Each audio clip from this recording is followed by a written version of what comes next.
and welcome to episode 78 of Random Encounter, the RPG fan podcast. I'm your host, Robert Steinman, Pale Robbie on the boards. Joining me today is the baby maker, Derek Heemsbergen. That is not something I expected to be called at any point in my lifetime, especially not now. But hey, what's up? I'm Derek. I played Conception too, and it's kind of balls. Okay, here we go. This is going to be a fun episode, I can already tell. All right, and then we also have Stephen Meyerink. Taylor's on the boards. I have no defining features whatsoever. Your defining feature is you just had a schnarfs. And we Oh my god, it was so good. And we can still hear it in the background. Like, we can hear the crunching. The crinkling, yeah. Crinkle, crinkle, I'm crinkle. sorry. I'm starving. What is I'll mute schnarfs, myself. for those who Yeah, don't what know, is a Stephen? schnarf? It's an awesome sandwich shop. And they have, like, terrifying looking artwork on the walls. I feel like I want to go there just for the name. Like, that convinces me. Schnarf. They make some of the best sandwiches I've ever had. You know, there's a place here in Tucson that's called Chiba Hut, and it's like a stoner-themed sandwich place where they do nothing but play reggae and have stoner memorabilia all over the walls. Go on. But their sandwiches are damn good. Every time I go there, I'm like, I'm out of my element, but I don't care. Who It's else delicious. would you want to have make your sandwiches? Right? That's Well, true. they know what's delicious, I guess. See, in Pittsburgh, we had Permanis, and that was my favorite. Was like the guys that had the fries built into the sandwich, which was What? just awesome. Yeah, I know. It's like How do the I get best. that? That's like junkyard dogs. That's my favorite thing to get at. Oh, so good. with the Are we gonna French have good fries. Are we gonna have good places to eat at E3? You guys are gonna have to take care of me. Like, I'm a burger and fries kind of guy. Do you want me to feed you? Do you want to open up for the airplane, baby Rob? Oh no! And then I'll Do play you, the. want to eat on Dark Souls mode? I'll eat my breakfast Dark Souls mode. Come No. and get it. No, we'll go eat places. You're just making the readers, or not the reader. Well, I guess the readers as well. The listeners intensely jealous. That Yeah, we're going to eat. Because we're gonna go to the crack chicken place that we always go to. We're gonna Crack go to chicken. Oh we're yeah, gonna I've go heard you we're gonna guys go to talk Spot about Bar this. too. Spot Bar is great too. Heck yeah. Playing I'm- Smash All right, Brothers let like me- a 70. let me give you realistic expectations, Rob. Crack chicken is like a 6 out of 10 on the chicken scale, but it's more you go there for the atmosphere. Which is to say, there may or may not be homeless people outside. Asking you for food or inside.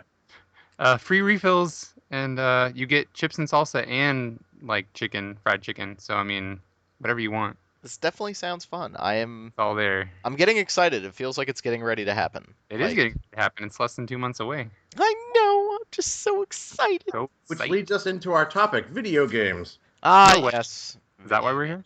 Yeah, well, you know. So I just wanted to take a second. Like, PAX East happened this past weekend, and none of us went because we're all poor and apparently not near the Boston area. No, But we're anywho, saving for E3. yeah, exactly. What were some of the games that you guys were really, really excited seeing at PAX East? Like, there was a lot of really awesome coverage, a lot of really good videos thrown up online. Like, what were some of the games that just blew you guys away? Chasm, Hyperlight Drifter. Below, Hyperlight Drifter. Yep.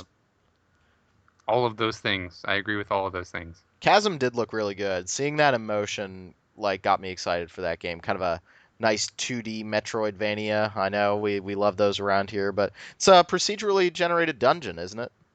Yeah, but there are like rooms that are like set, like rooms with puzzles in them and rooms with traps in them, like that get configured throughout the rest of the randomized areas. I actually played it at MagFest and it was awesome. Cool, cool. You also mentioned Below, which was like my secret holy crap game that I saw at PAX. That game's art style is just bananas.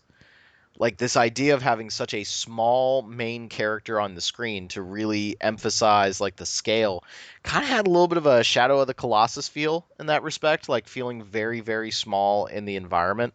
And that just, I don't know, something about that. I just want to see that like up on a big screen, like playing. Just looked really fantastic. And of course, Yeah. Hyper Light Drifter. Man, everything about how Hyperlight Drifter looks appeals to me, like on every level.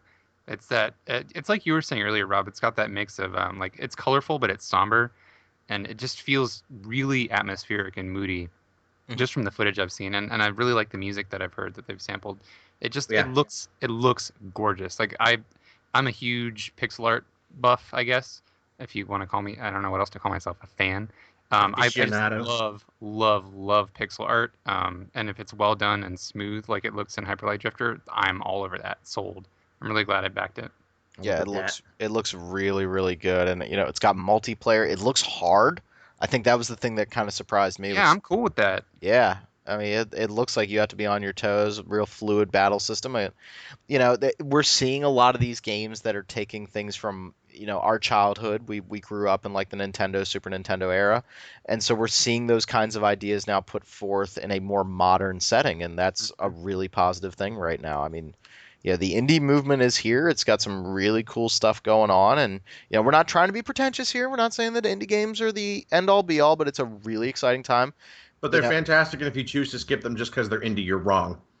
well, he ladies and gentlemen, that was Stephen Meyerink.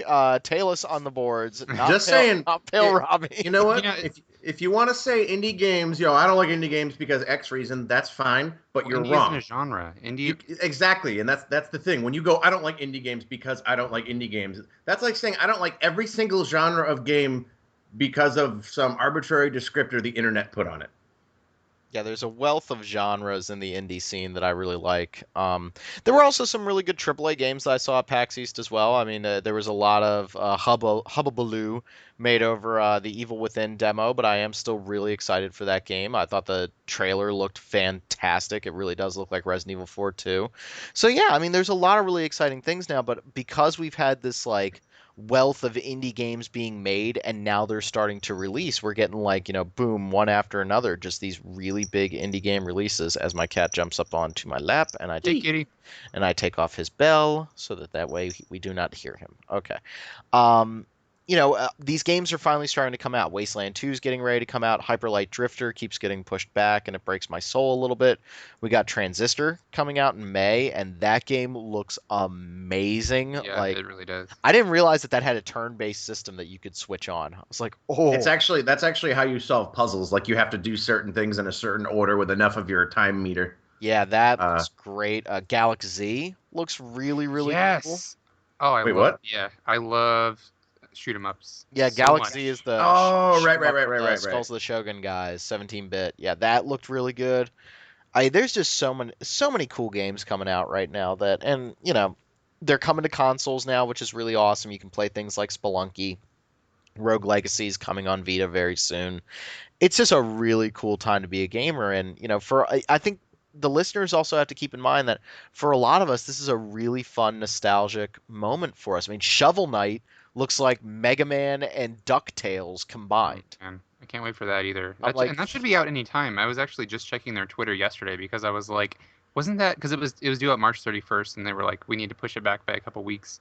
yeah, So I was like, it's been a couple weeks. Where is it? where is it, We have guys? it now. But I Uh, guess it's still a couple weeks out from now even. we're getting our first Unreal 4 game in 2 weeks in Daylight, which is a Mm. procedurally generated Oh, horror right, right. title. The Forest looks like It looks like a 3D version of Don't Starve and looks creepy as hell. It's just a really cool time to be a gamer right now, and it's almost overwhelming to an extent of like all these games getting ready to come out, and then we got the big AAA releases coming too. I'm excited, guys. I am too. Really excited. I'm also excited. There's more There's stuff no than you could reason not ever to be hope to excited. play. Yep. Yeah, and there's stuff for everybody too. So after Every genre. Unless you don't like indie games. So after speaking so positively about video games, Derek, tell us about Conception 2. It's the worst game I've ever played. No, it's not really.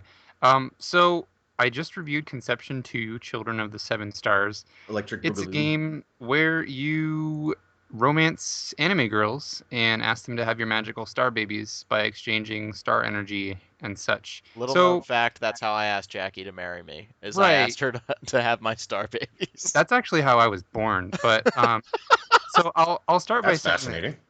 yeah, right. You should hear the rest of the story. Um, I am so not a prude. I'll start by saying that. Um, If you think Derek is a prude, you made a mistake. yeah. Well, it was brought up by somebody that my review was prudish in their eyes. Although I will say, actually, I think our community is awesome.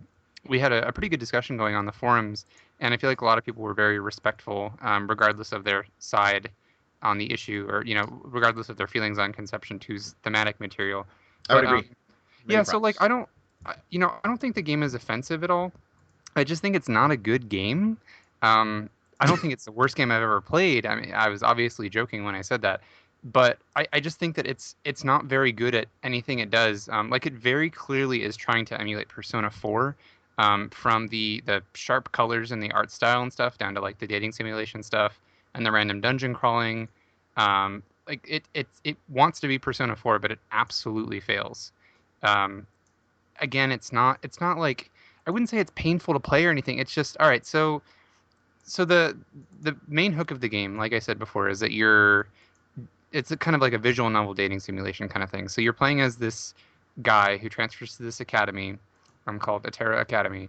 Uh, Apparently, in the game's world, kids between the ages of 16 and 18 occasionally manifest this thing called a star brand on their hands. It shows that they've been chosen by the star god to go and fight against these forces of evil that are spawning out of these dusk circles that are like evil labyrinths. So you can think of it almost like, if Persona 3's Tartarus was split up into several different places all over the world.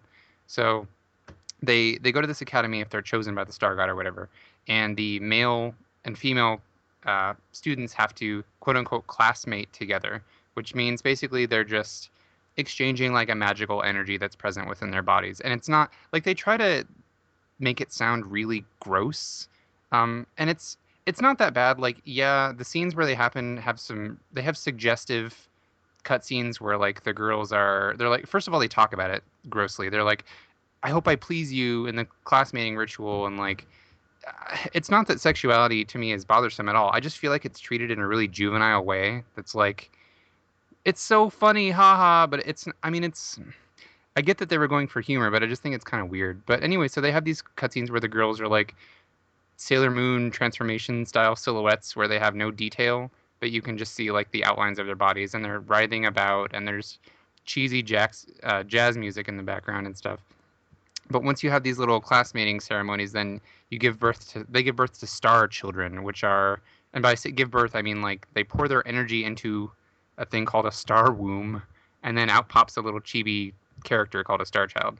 So what the point of this is you take these little star children with you into dungeons. They're basically like, they're party members, but they function as like there's three of them in a unit that makes up one party member, so you can mix and match different Star Child classes like magician, cleric, fighter, whatever, to make your extra party members, and that's how you go and you fight monsters. I feel like I'm a little bit all over the place here. Hopefully, I'm not too hard to follow so far. So basically, like, so the two main parts of this game are you're dating the girls and trying to win their affections, because the higher your affection with them, the stronger your magic star babies. And then once you have the star children, then you go into the dungeons and you just fight battles and get to the bottom and fight the boss. Now, the problem is that A, almost all of the girls are kind of unlikable. Like they have some depth definitely once you actually start to get to know them, but every single one of them presents themselves as just a complete caricature. Like, "Oh my god, I'm the tsundere girl. You're such a baka." Or like, I'm so insecure. I feel like I don't have any skills. Wah, I need a That man to you know, validate me. I don't mean to cut you off, but that's something that kind of annoys me about a lot of like mass-produced anime right now. Like they've businesses have figured out that there is a formula to things that people like, and Hmm. that there's nothing wrong with capitalizing on that, but it creates those tropes, and by presenting those tropes, it's such a crutch to writing that I don't like. And that's like we made a point in the boards, like somebody was comparing it, saying like, oh, why does this game get railed for having juvenile humor when South Park doesn't? And I'm like, the South Park, and I made this point, the South Park game executes its humor really well, and it isn't just strictly perverse humor. It's just like really bizarre satire and stuff. Whereas from what you've told me and what I've seen of this game, it's just it's aiming for this type of humor, but it isn't funny. So it's like that's why it's getting railed. It's not getting Right, railed because it's like, oh, we don't like this game because it's pervy. No, we don't like it because it's stupid. Is right. it maybe not funny because of like uh, the Like cross the cultural cultural thing. the cultural nature of it? I Like, don't I don't think so much as it's just incredibly one note. Like I am not, again, I'm not a prude. Like I'm not bothered by any kind of sexual material whatsoever. Like, but the fact that every joke in the game is like, "Oh my God, you accidentally grabbed my boob," or "I'm so embarrassed about the classmating because senpai noticed me." Like, it just it's so incredibly fixated on repeating the same kind of joke over and over that it's not funny to me. Like the reason why Persona 4 is successful even though it has instances of that kind of humor every now and then is because it's actually I feel pretentious when I use the word juxtaposed, but it's juxtaposed with actual funny, like actual humor that like other Actual kinds of humor and humor, I character guess, right? development. Right, like character development because again, and also like a lot of the girls, their costumes are like their battle costumes are pretty sexualized, and that in itself doesn't bother me. It's that they're really shallow. Their personalities are incredibly shallow. Hmm. So I feel like they're presented as a body first and a person second, and that's why I have an issue with it. Like, it's It's not that just it's it's yeah. low hanging fruit. It's not it's there was not a lot of effort into compelling writing. It was just like, oh, here, look, it's like dick and fart jokes. They're the lowest common denominator, Yeah. Right. and like those are fine if you can make them funny. There are plenty of instances where I've laughed at those kind of jokes, but there are a lot more where I haven't because if you execute them lazily or don't have some sort of creativity to it or something compelling to it, then why would I care? There are a million other ways I can get this kind of humor. Right. And it also needs to be mixed in with other jokes. Like it cannot be the same joke over and over because that's just beating your head into a wall and it's not like if it's not funny the first time, it's not funny the next 15 times. Yeah. Um so more so than the humor in the game, which was not to my taste. I can understand that some people maybe like some people might think that's funny. That's fine. I don't begrudge them for that. Um the main problem with the game, the number one problem with the game in fact, is that it's not fun. Of course, that's my opinion. That's me. That's subjective. But the dungeons are so bland. They're like, again, I'm going to use the Tartarus example. If you took Tartarus and took any kind of interesting elements out of it, we're like every dungeon is a palette swap of the last. And when I say palette swap, I mean it's like the same structure with different textures on the walls and different colors. I mean, it is literally like they're the exact same room shapes, hallway shapes, you just go through square rooms and rectangular hallways until you get to the next floor, and it is super boring.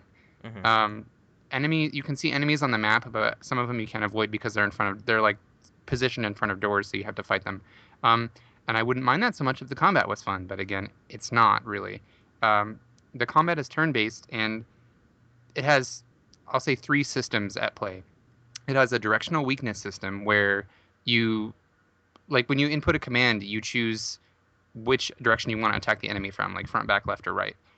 Different enemies have different weaknesses. Like some are vulnerable from the back, which is like most expected, I guess, or some are vulnerable from only the left or whatever. So by hitting them from the correct side, you do extra damage. Okay, so that's pretty easy to grasp. And then there's also ether density and chain break. So those two basically amount to the exact same thing. Ether density is just if you um, play effectively, and it's actually like if you don't hit weak spots, if you hit enemies either when they're winding up for an attack or from the wrong direction, quote unquote, your ether density will go up. Or I think chain break. I don't know, but it just makes your party faster. That's all it means. You can get it up to level 3, and the higher your density, the faster you go. Chain break is like the reverse for enemies. If you hit them the correct way, they become increasingly chained, and once your gauge goes up enough, they get like chain broken or whatever, and then they're slower, so you can keep attacking them. So all those things do is manipulate speed. Like ether density makes you faster, chain breaks makes enemies slower. And I felt like that was a really boring and not risky. I mean, there's very little risk reward. I feel like because you can. I mean, I was just auto battling constantly. Like the damage increase from attacking weak spots was so minimal that I just didn't. It didn't matter. I did most battles on auto attack, and you can fast forward, which is a nice addition that I really appreciate. Like it's a la Bravely Default. Um, but I was just auto battle fast forwarding everything. Like it's so boring. I don't understand what went wrong in their development of that battle system. I feel like they had some good ideas, but it really just didn't work for me. Again, it's not like the worst game I've ever played, but the battles in the dungeons are so unfun to me that I couldn't justify any of the humor or like, the dating sim material because well, the characters weren't compelling and I didn't want to take uncompelling characters into dungeons and the dungeons are boring. So to me, You it know, was a game that just lacked something in just about every area. well, you make a good point. You say it's not the worst game in the world. That's not damnable in itself, but we were just talking about how many options people have to play games now. So why would you play this mediocre one when there are plenty at that same price point and less that offer a similar experience that are better? Yeah. And like, it's not like it's hard to find a turn-based RPG and better ones even. And that's actually something that I've seen people talking about a lot in regards to the Tales series lately.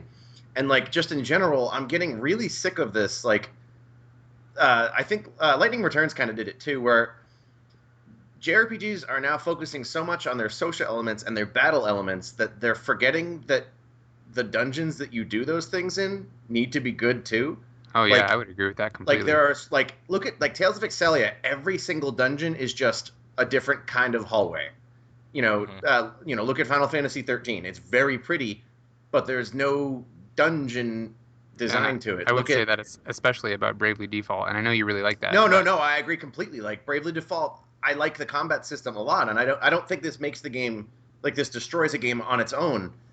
But it also like what happened to dungeons like Golden Sun, where you have all these crazy cool powers and you're oh solving man, puzzles, like or Lufia like 2. yeah, exactly, or like Wild Arms, where every character has an ability, and so I getting love that. around is this sort of like it's a puzzle, not just I have to run through this hallway to kill stuff, and it's I know it's a design thing, but level design is important even in RPG, and in conception sounds like it does that thing that I don't like, because I would say the only weak point of Persona 4 is the dungeons. They're cool, they look pretty, but they're But they are random, they're just randomized, hallways. So right? that I always say, like, what is the one way I think they could improve Persona 4 and 3 above all else is to have actual dungeons. You can I put agree. floors in it and put the same kind of progression in it, but I don't feel like the replayability of that series is harmed by having some constructed rooms with like puzzles or something to do in them other than just run and get into battles. Well, I think Yeah. that that's the chocolate and peanut butter argument that we've always made is that for me, Persona was so important as a gamer because it was okay. We have this dungeon crawling element, which is real, which is that the environments are all procedurally generated, which I think has become the word of the day for this episode of the podcast. But like the dungeon design wasn't the interesting part. What was interesting were the battles, like quick, snappy battles and then the social elements, but the social elements were built around the greater story. And so that chocolate and peanut butter thing, I think like the JRPG developers kind of grabbed that and said, "Oh, everybody likes this chocolate and peanut butter angle of like one aspect working with the other." And what that ended up creating was that everybody tried to do their own aspect of it. But I think they're all kind of forgetting little points here and there that are why it came together so well in the Persona series. But Right. I'm seeing that a lot right now. Is like they're trying to sprinkle something into their turn-based role-playing game to get people interested and nothing has quite worked on that same level and I think a lot of it comes down to writing. I mean the Persona series is written very well and it feels like you're Right. watching a well-told anime where you actually care about the characters so when the humor happens you relate to it. Mm-hmm. Yep. So It's Yeah, the like no, I diversity. agree. I think it's and I'm glad they're getting those points right. It's just like it's so easy to forget that like running around can be like look at Final Fantasy X's dungeons, like the sphere dungeons. Some people hate those, but I really like those because it's like it's a way for you to interact with the game in a way that is enjoyable. It can be frustrating if you can't solve the puzzle, but it was it's something it's it's different. it's a way to interact with the game that isn't just I'm in the menu building my characters for combat or I'm making conversation The options. the And only not that one the only one I'm going to attack you on is that one puzzle in Final Fantasy X where you had to put the sphere into a pedestal and push the pedestal into a pit and it would levitate. That took me like an hour and a half. Like I was like, this puzzle is broken. What am I doing wrong? And like I did that and I just threw the controller up in the air and walked out of the room. I was like, how would I have known to do that? Like this random combination of doing something. Oh God, I'm so basically what it boils down to is I was in 10th grade and I'm still mad about it. I can appreciate that. There are puzzles that do that. But basically, what I'm saying is I want every game to have Golden Sun dungeons. Just give me powers to solve puzzles and tie the powers into my progression system in the characters along with your social aspects. Then all three of them are linked together. So you're saying Yeah, that you want puzzles in Persona 5. I would that would like be puzzle. cool. I'm not saying they're necessary. Like I'm not saying Persona is made less because of that, but that is like think about how do you play Persona 4? You get into the dungeon, you immediately barrel to the top floor, and then you go save, and then you grind on the top floor until you can fight the boss. Yeah, Generally. but I think that the thing that you're leaving out there, Steven, and I'm not saying that you're doing it on purpose, but you're leaving out the fact that Persona's battle system is so damn fun, and that battle system became so snappy and so enjoyable for me that it's actually hurt my enjoyment of most other of the turn-based role-playing games because like when I was playing Radiant Historia, the battles felt very boring to me. Like they felt like they were trying to do the Persona battle system thing, but they didn't come across as well. So I think that that's the point that people miss with Persona is that that battle system is very, very sharp. And after playing a lot more Shin Megami Tensei games, I realized that that is my favorite battle system that they've ever made because it really is short and snappy. Whereas the other games have gotten close to that, but then you have like the regular SMT games that are just brutally difficult, or you have the Digital Devil Saga, which I felt was getting closer to the Persona side, and then you have Persona, which is just, I'm snapping my fingers right now to illustrate like it is so fast and the battles are over in like 30 seconds. And I Yeah. really like that about that battle system. Yeah, I just think it doesn't, it doesn't waste your time. It's fun always. It's fun to exploit weaknesses and stuff, but we're not talking about Persona today, Well, really. I think it's a testament to conception that we moved away from it to start talking about Persona. Yeah, Well, we were it's talking just about just design in general, and like Yeah. conception is, in my opinion, indicative of that trend of, hey, as long as we have a battle system and dialogue, people don't care what they're doing in the dungeons, and that's not true at all. Yeah, I'll agree with that. I'll agree with Tales games have been guilty of it in recent years too. I remember didn't Rogue I almost said Rogue Legacy. Rogue Galaxy. Didn't that get like some flack for that? Because I remember that game looked really interesting. An old PS2 game. I really uh, like Rogue all right, Galaxy. all right. I'm not tack Calling it an old PS2 game does not do enough justice to the. It was a pretty popular PS2 game. Okay, all right, Like that. all right. No, that Rogue game was Galaxy Defense Force just came no, out. no, no, no, no. So Rogue Galaxy was sublimely disappointing for me because of the dungeon design and the fact that the story was really interesting and then turned into let's go save the galaxy and fight some irrelevant guy. And but like that game was hurt by that. There were dungeons at the end like these Gladius towers. They were two Yeah, dungeons that looked almost identical. those You were had to bad. climb to the top of one and you'd find rocks there that you couldn't cross. So you'd have to go back down to the bottom and go back up and it was just like it's the ultimate like grindy, meaningless sort of. But you know what? But you know what? To go back a second, because I was bringing it up to go back to another game that was also developed by Level 5. Rogue Galaxy, I remember, got a lot of flack for its dungeon design, but the Level 5's previous game, which was Dragon Quest VIII, I think that game has amazing level design I agree. in terms of 3D dungeons with fun stuff. Like every dungeon had like a different element to it. There were dungeons that had like trap floors, but it felt real. There were lots of nooks and crannies and you always found cool stuff in chests. I don't know why the Dragon Quest series is the only one that seems to get this right. You don't find an out of the way chest that has a potion in it. You find something really cool inside of it, something that like a piece of armor or something.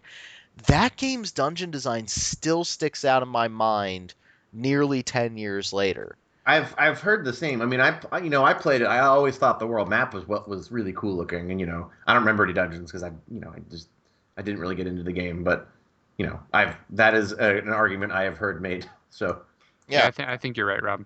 And then there's the ultimate, ne'er-do-well of this whole thing, and I'm not bringing it up to open up old wounds, but what I'm saying is that these are complaints that people had about Final Fantasy 13 at the start of the generation.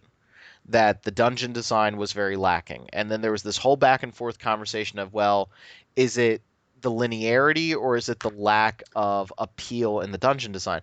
I well, think I think it was it's kind both. of both because Exactly. everything in 13 was a dungeon. Like that was part of the design of 13. There were no areas where you weren't technically able to get into fights and stuff like that. And what's funny is that Lightning Returns has just like we dumped you into a big field, now do fetch quests, which is a shame because the battle system in that game is pretty fun. Yeah. Oh, But I think I would. what's funny Go ahead. about that though, and I don't know if Derek will agree with me on this, I actually thought 13.2 had really cool dungeon designs because it had sort of like conundrums you had to solve. They use the word paradox like to describe everything in that game, but like They the were a few lot dungeons, better. yeah, like some of the I remember the one I did, Derek, the last time I was playing it, where like you're in that town and it's like sort of eaten by chaos and you have to like peel away the chaos to get through it, so you're like finding these ways to Oh get around yeah, it. in Like era. it had really cool dungeon design. I think that's why I like that game so much, because I was like, wow, this not only does it have, they throw you right into the good parts of 13's combat and like have like interesting customization, but they have really pretty, really cool looking dungeons Yeah. Yeah. The that are not just run through here and fight battles. the other couple of games that are really like sticking out of my mind as having really piss poor dungeon design. It's not really an RPG, but like Castlevania Lament of Innocence, like it was just boxes. Like Oh god, yeah. it was just boxes and hallways, and it just was awful. Like, and then I know Steven, you really like it, and Derek, I think you like it a lot too. But I was really let down by the dungeon design in Final Fantasy 12. Like really let down with it. I thought that I aesthetically they were cool, Oh yeah, no, I agree. but I think the dungeon. functionally they're very boring. Well, you know what it is? It's the same thing that Lightning Returns does. It just puts you into a big area. It was a gorgeous big area that was incredibly interesting to look at, but every dungeon boiled down to, run through here and kill monsters and get to the boss and then leave. Yeah, you should And just look at some YouTube videos of Dragon Quest VIII's dungeon design, and I think you'll see like that's always really disappointed me. I mean, I've talked before about how much I love exploration in video games, but like Dragon Quest VIII's dungeons were just full of exploration, and you got like a cool map that you were going through, and it was just And now I want to go play Dragon Quest 8. that That's is a a lot. good damn game. they should make an HD port for Vita. They made an Hell's iOS port. Is that what you wanted? uh, No. or they could just get No. off their dead asses and give us Dragon Quest VII in America, because I Oh actually yeah, I really want the 3DS version of I that. really do too. Like, I heard they streamlined a lot of like the needlessly long intro where you don't fight your first battle for 7 hours. yeah. Wow. Yeah, oh god. But I think that that's what we're saying here, and to bring it back to conception is just like I do think that there needs to be more in level design right now. I mean, some of the games that are really sticking out in my mind this console generation, including He Who Should Not Be Named, like the Dishonored's, the Deus Exes, they stick out in my mind because of really intricate level design and a great sense of exploration. I mean, that's what turned me off to Final Fantasy 13 was just running down the hallway. Like that to me was the least interesting thing I could be doing. It turned me off in Final Fantasy 12, and it works in Persona because you're focused on their battle system, and also there is that other side to the whole game, which is the social aspect, which doesn't feel linear, which feels very non-linear. You get to decide how to go about your everyday life, so they're giving you choices in another respect. So I don't know. I think it's harder to hit that sweet sauce, but I feel like a lot of Japanese developers have been kind of trying to manufacture it, and they're not quite getting it right. Yeah, it's basically just like it's just a C plus imitation of Persona. Conception is, and while I appreciate that they see that Persona is successful, they didn't get those nuances right, and that's why the game doesn't really succeed.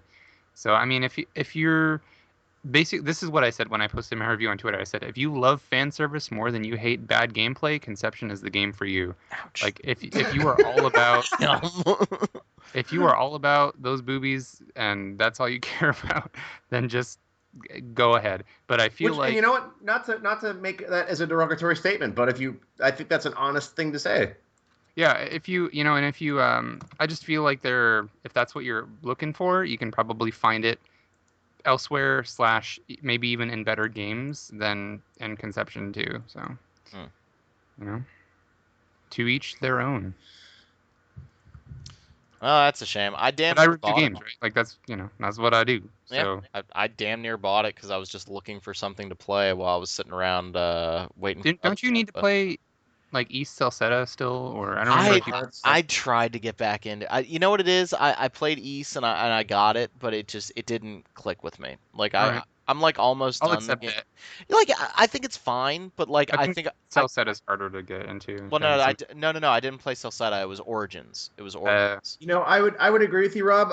That's how I feel about that series. The ones I've played in tread general lightly. is that Tread that lightly.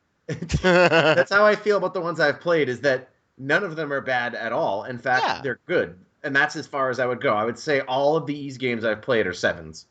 Like, they are neither the most interesting games I've Ooh, ever played nor close to the worst, but they're action RPGs. Like, they're are you very, tripping? very, I don't know.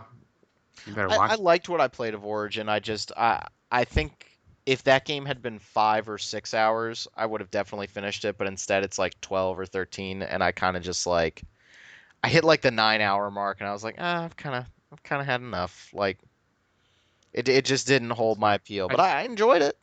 just don't hurt me anymore. No, no, no, no, no. I think they're perfectly fine. I think the Mega Man analogy that we had on a previous episode was really, really apt. Like that's kind of how I feel about them. They're good. They're good, and I'm sure that like if I had been a kid, those games I would have eaten them like candy.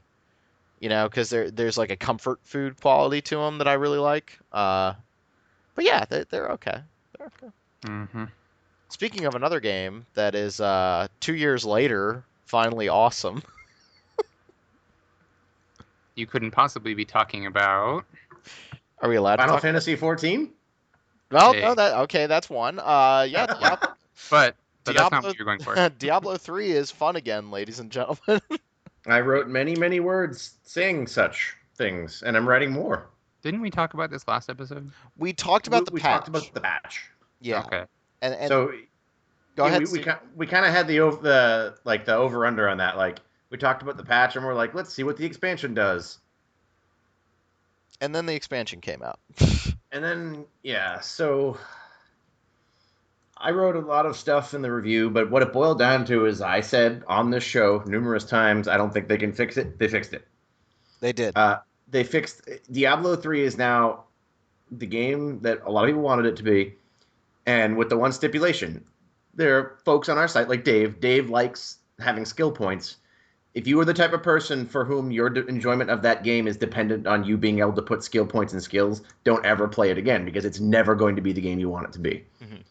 But with the new diversity in the skills and the extra passive slot and the new passives and the rebuilt passives and the number of legendaries with kooky effects on them, which is what the whole series is about, you can really build a character that is your character, and it's compelling. The rate is really good. They've been tweaking it constantly. Like, they were like, people aren't getting enough items, so we're increasing the drop rate here. My guy is totally spec'd in lightning. Almost all of my gear gives me special lightning effects. For example, I have an offhand orb for my wizard where I have a chain lightning spell that arcs 10 times, but it will only strike each enemy once. So if there's 4 enemies, it'll arc 4 times and then dissipate. But with this orb I got, the legendary effect on it is that my lightning never goes away until it hits all 10 arcs. So I can shoot 2 enemies with a bolt of lightning and it will bounce back and forth between them until they're dead. So that's an effect added by an item. I have an item that every so many times I hit something with a critical, I suddenly have an explosion of lightning that comes out of me. I have my passive. I built my character and I've spec'd my items so that I have a really fast attack speed because I'm not doing quite as much damage as some of my friends, but I attack so fast that it's making up for it. And I have a ring and a passive that give me a % chance to stun things when I hit them. And my lightning arcs, remember now. So I can shoot a group of enemies with 2 bolts of lightning and it will bounce between them, stunning them over and over again. So I'm not even getting hit. I'm just standing in the middle of a crowd of enemies, just like blowing them up with lightning everywhere. And it is the best light. I've wanted to make a lightning wizard since Diablo 1, and I can finally do it. Lightning bolt. You were able Lightning. to do it in Diablo 2. Lightning bolt, lightning bolt, Well, lightning bolt. now, I need to pause here for a second because Steven is actually dead wrong when it comes to Diablo 3. It's not about lightning and stunning. It's about having a portable flamethrower of vampire bats that you use when people get close range to your witch doctor, or specking your character the way I have, where I throw a lot of damage over time skills out there, where I spit locusts at people and then use the new haunt skill to just do massive damage over time. And I now have a passive equipped that makes those lasting effects for 5 minutes. So once I cast it, it will eventually kill you. And then I just kind of run around the battlefield dodging attacks while my fetishes attack people with their giant butcher knives and scream at them. Occasionally we join up, and you do funny dances and make me even stronger too. Yeah, and then I do a funny dance, and Steven goes Super Saiyan, and a lot of stuff dies. We Yeah. actually got the The, frame rate on my computer down to 13 frames a oh, it was second. great. That's another thing they've done. The redesigned spell effects and just the pacing of the game now is such that, I mean, you have had situations where the whole screen was full of bad guys, and I'm just like, oh god, I don't know, it's just lightning. Like 4-player games are a total blast. The pacing is perfect now thanks to the difficulty system. Um, it's hard to state anything beyond that. I mean, it's the I guess we haven't really talked about the new expansion stuff. The new class is, if you like melee classes, he's amazing. I don't like melee classes, and he's awesome. Yeah, He's the he's my Crusader. favorite melee class by far. He's like a paladin dragoon. Like he's got all your classic paladin moves like blessed hammer, smite. He's got like a move where he gets on a horse and charges through the enemies, and one of the runes makes it link with chains. So when you run through the enemies, they get dragged behind you, Back to the Future 3 style. It like it's he gets a move called Falling Sword, where literally he jumps into the air and smashes into the ground and just murders everything. And there's a rune for that that makes swords spin around you while you're doing that. So what my buddy and I will do is we play. We have a lot of synergies between our skills. Like he has that move. So what I'll do is when I see him using Falling Sword, I'll use my Black Hole skill right in the middle of it, pull all the enemies into him, and then he smashes them all and dices them up with swords. Like there's such a greater degree of skill synergy now that it works super well. There are a few caveats. Like, well, I won't talk about those yet. We need to remember to talk about trading though, because that's a problem. But they're like the adventure mode they added in the expansion basically lets you randomly generate dungeons. You have access to the whole world map, and you can complete bounties. And the bounties are always like, go here, kill this bad guy, or go here and do this event. And events are something that they have totally finally capitalized on, just randomized things that happen in the world that are fun, that get you a reward. And so you get such rewards from doing the bounties in adventure mode, and then you get blood shards, and blood shards let you build a Nephilim Rift, which is like, No, no, no, no, no. Fragments let you oh yeah, build sorry, yeah, Nephilim Rift. you get keystone fragments from like completing objectives in the bounties, and you can take 5 of those keystones and create a portal to a rift. And a rift is basically a dungeon that is randomized from everything in the game. For example, I was in hell fighting unicorns and teddy bears, and then I walked down Yeah. and then I walked down a staircase, and I was in a tower fighting like bats and bugs. So it's crazy, and the rewards there, the risks there are crazy because like you fight all kinds of like crazy monsters, and then when you kill a certain number of enemies there, you summon a Rift Guardian who's like a super boss, and you can get loot and you get blood shards from those bosses, and then you can spend the blood shards, which are used to with a gambling character who you can gamble and get unique items. And so it's like there's this feedback loop of reward. So everything you're doing is constantly giving you little rewards, and it works out really well. And just the way the crafting system is built now, and the new artisan, the mystic, who lets you reroll stats on an item, only one per item, but you can reroll it as many times as you want.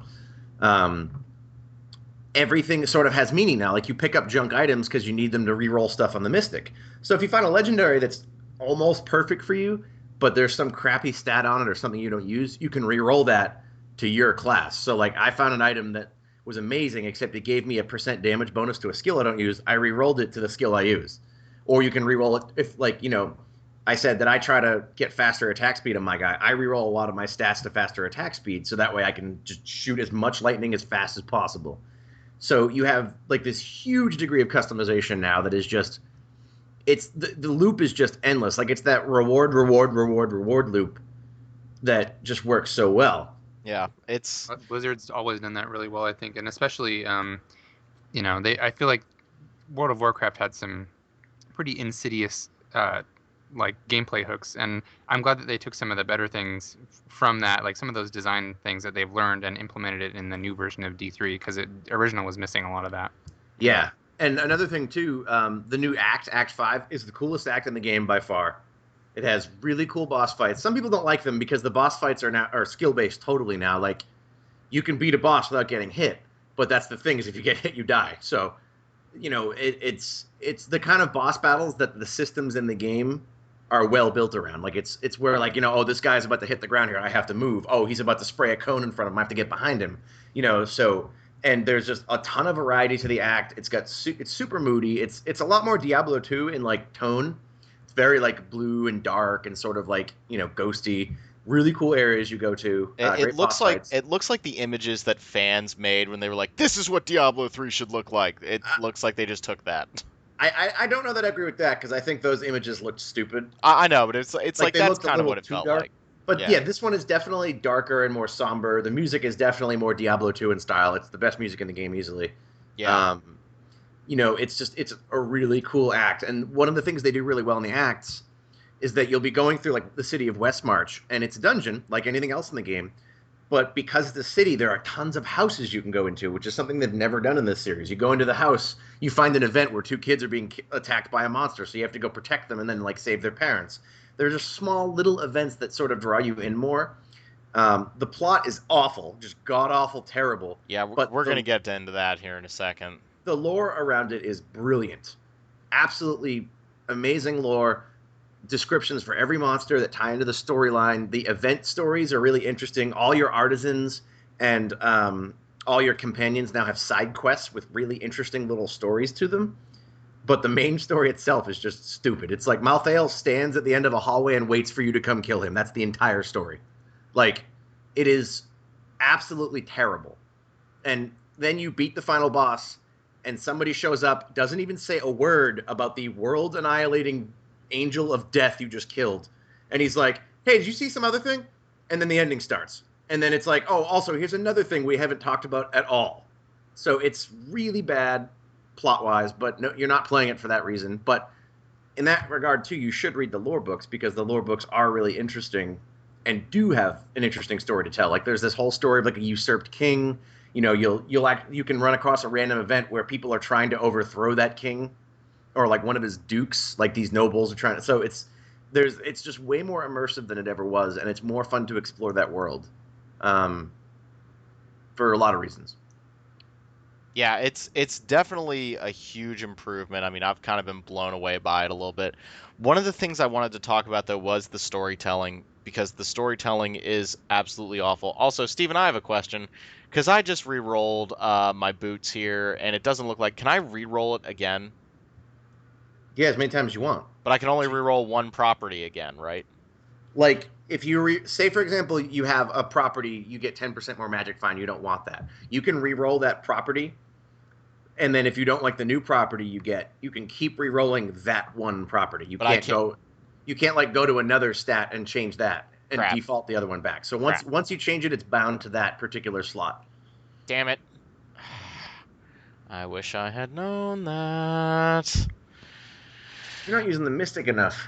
No, I'm really not. I just kind of broke one of my pairs of boots because I was trying to increase damage on one of my stats. But anywho, that's okay. But yeah, the storytelling. I was kind of intrigued because I agree with Steven, like the lore of Diablo is so amazing. Like it's so creepy and so like I'm still thinking back to like reading the lore for the original Diablo and it just was so different from any other game out there. Like it felt dark and just out of control evil. Like it was so good.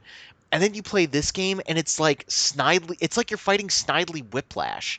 And like he's tying a woman to train tracks. Like Really is the is case. this really happening right now? And it's so disappointing. And so like I'm starting to wonder like is there a way that like the game that I'm remembering is called The Mark of Kree, and that's a PlayStation 2 action game that if anybody remembers, I'm actually really proud of you right I now. remember it. And that game was told like a myth. Like it was told from a third-hand account of a myth of like, and then Rao the warrior went and did this. That's the way Diablo needs to be told. Because watching demons and angels argue at each other like a Saturday morning television show is awful. But hearing about it third hand is actually really, really cool because you can envision what the conversation was. Like I don't need to watch them actually doing that, but golly, the story is bad in this game. Ugh.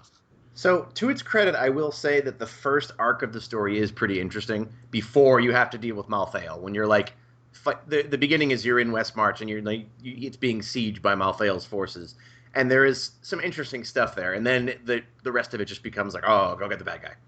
And it's, Malthael himself has almost no dialogue. Like, he's this character who's so important and has so much interesting history behind him. Like, if you read the Book of Cain, Malthael disappears before Diablo 3. Nobody knows what happened to him. They assume he's gone. Someone else takes his place. You know, he was the Angel of Wisdom, I think, before. And then he becomes the Angel of Death. And there's all this really fascinating backstory.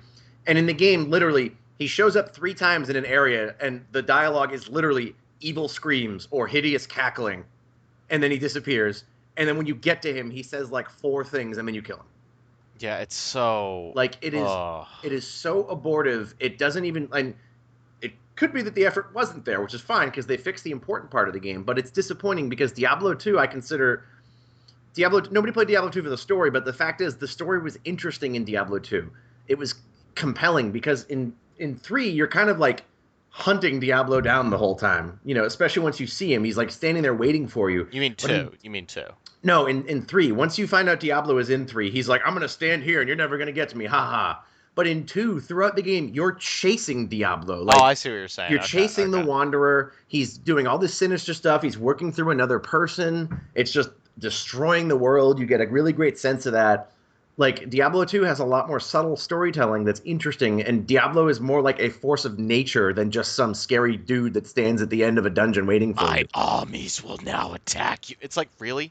I never imagined Diablo would talk like that. Like, Yeah, like, this is Diablo. Ha ha ha! I have 5 gates. You'll never get here. Oh, you killed a gate, but you'll never get the other. it's You'll never so kill the bad. other 2. Oh well, you killed all the gates. You'll never get past my lieutenant. I mean, you'll never get up the tower. That I mean, you'll never destroy me. I mean, how can this be? I'm dead. Yeah, it's Snidely Whiplash, dude. Like, It's it's it. it's so disappointing. Blizzard's writers cannot write anything other than Saturday morning cartoon stuff right now. I mean, I'm sure they can, but they have not. What I didn't play enough of StarCraft 2. Was that okay? Like, it seemed like it was going in an okay direction. Actually, Like, I liked StarCraft 2, so I take that back. okay, But so StarCraft 2 is doing it okay, but like Diablo deserves better. Like Diablo was so creepy. Like think back to the first trailer for the original Diablo, like seeing Tristram, seeing all these monsters, it was nightmarish. And then you got to the end of the trailer and you saw Diablo and he screamed, and if you were 10 years old, you crapped yourself. You were like, "Oh my god." Like it was almost like the original Doom in a way. And I think that actually, you know what, the Doom parallel feels very very appropriate. It's like Doom 1 was so creepy and foul, and by the time you got to Doom 3, it was like, okay, this is kind of silly. Like, and I don't know if that's us growing up or if that's just the storytelling works when it's more subtle and when it doesn't outright speak dialogue to you. Like, I don't need Diablo talking to me and twirling his mustache. Like, I need Di- him to be a force of nature, like you were saying. Diablo has 2 lines of dialogue in Diablo 2, and he is an omnipresent force throughout the entire game. Everyone is terrified of Diablo because he is the aspect of terror. And you're chasing him, and these horrifying things are happening everywhere, and you're seeing what he has wrought. And then you finally get to him, and he has one thing to say to you: "Not even death will save you from me." And then you fight him, and that's it. That's all he has to say because his presence is shown to you, not told to you. Yeah, you Diablo know he 3 means tells you, Diablo 2 shows you. Yeah, you know he means business in Diablo 2. And like when you find him in Kurast and he's walking away from you and you're like, "What the hell?" And like he summons a couple of demons out to attack you and you're like, "Oh god." Like you got scared. Remember the first time you saw Andariel? Like that was Or spooky. like when you go into the tomb of Tal Rasha and all of a sudden a giant slug is attacking you, beating you to death, and you're like, what's going on? And it's freezing you and your life sucks and it's just like, "Oh god." Like man, Diablo 3 deserves better. It really does. Its storytelling is so bad, it's almost incomprehensibly bad at this point. But on the other hand, it does set up for another expansion, Oh yeah. which I will definitely buy. and everything else is great. So Yeah, I mean, and they've really made a game that's focused on raids, which, I never thought that I would be okay with that in Diablo, but it makes sense considering that so many people did bail runs and things in Diablo 2. I That's don't know if really, I'd call them raids in the MMO you sense. are just such a hipster that has to be argumentative, that, come No, on, no, they're I know raids. what point you're trying to They're make. No, no, a raids. raid is like a big elaborate thing you got to set up and plan to do. Diablo 3, you could just open up a random dungeon that people can run into. It's not the same as a raid. A raid is like a thing that you have to plan and like, you have to know the strategy. Going into a rift is no different from going in anywhere else in the game because you still just got to go around killing monsters. It's just that the circumstances are tweaked. Okay. You've never played an MMO to get to raids. You Okay. can't compare it to raids. Okay. All right. All right. All right, hipster. It sounds like I need to get in on some Diablo 3 I now that think I you got my do. account back, which I did just today. Actually, I don't know if I said this already on the show, but I was locked out of my account because I'd gotten a new phone last year, and apparently Paragon it's level been that long. 78. Sorry. What? Paragon level 78 for those that care.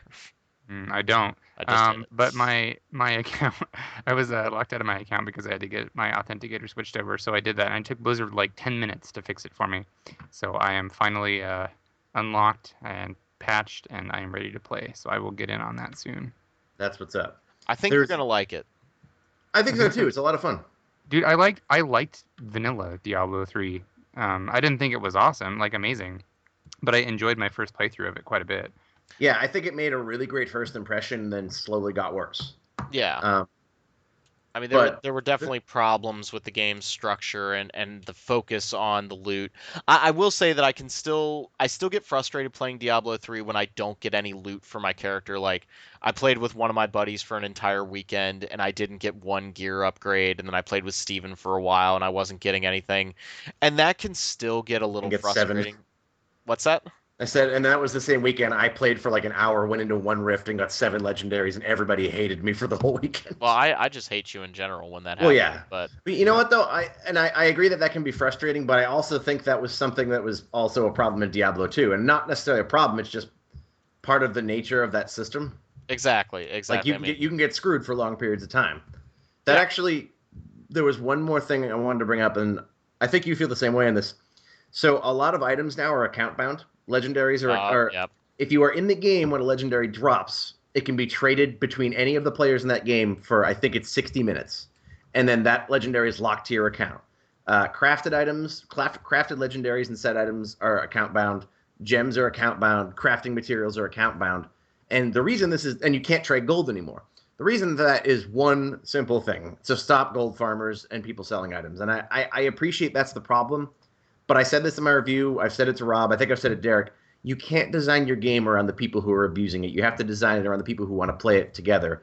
And the Blizzard's whole reason for taking out World PvP, was we want to build a cooperative game. We don't want people to get griefed. We want a game where people can work together. And the game supports that all up until its item system. Why can't I take, oh, hey, I've been using this legendary. I don't need it anymore. My only option now is either I make another character, which I'm not going to do because I have my 2 characters already. I can't say, oh, Rob, you just started a wizard. Hey, here's this really cool level 45 legendary. I can't do that anymore. All it is now is fodder for me to break it down.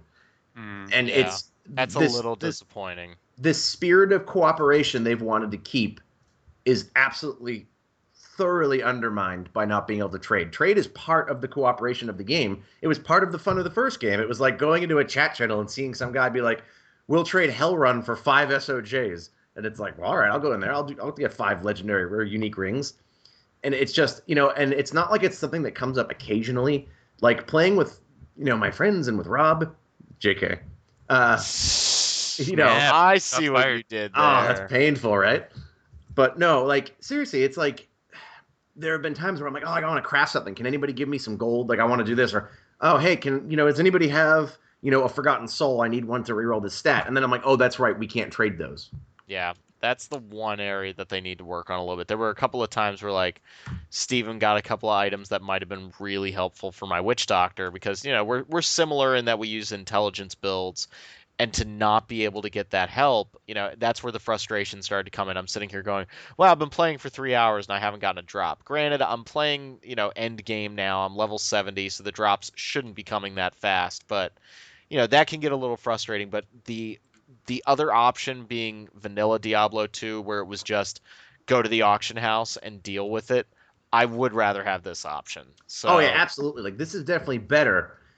And I think now that they don't have the auction house, trading should be a viable thing. Like, you know, it's weird too because it's such a stopgap. Like if you open a trade screen, which is hilarious because you can't really trade much of anything except for white items and rare items, and it which feels like actually they're gonna loosen that up soon. I hope they will, and I know people have been talking about it a lot. Like there's a slot for gold trading on the trading screen, and it just says gold trade disabled, and I'm like, just take the box out. Don't mock me.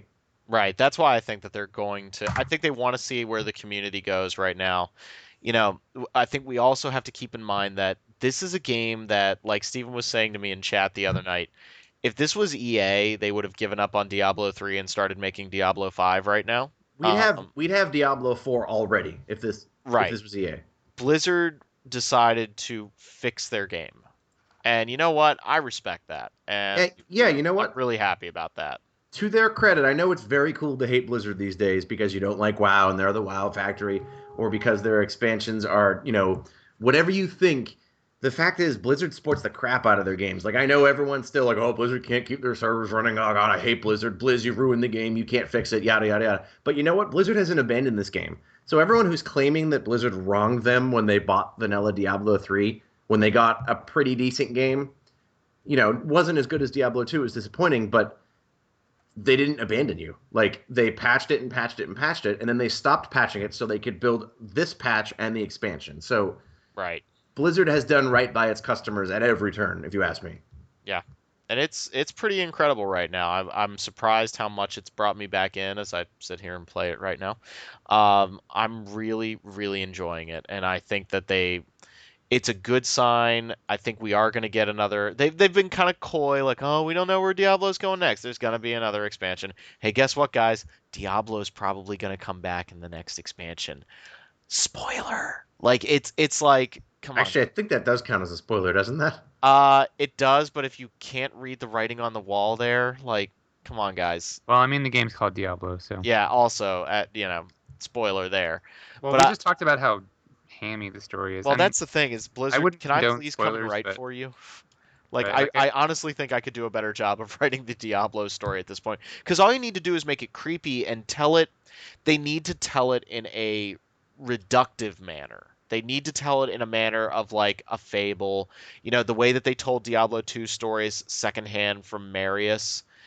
That went a long way toward making Diablo feel terrifying. And there's a little bit of that with Tyrael, but unfortunately Tyrael is written about as interestingly as a bag of wheat. Like, Tyrael is now Mr. MacGuffin. He is the reason you have to be everywhere. yeah, and I think it's a shame because he actually has some funny lines of dialogue when you play adventure mode. Oh yeah, like when he's like, "My stomach hurts." Did you What? forget Why? to eat again? No.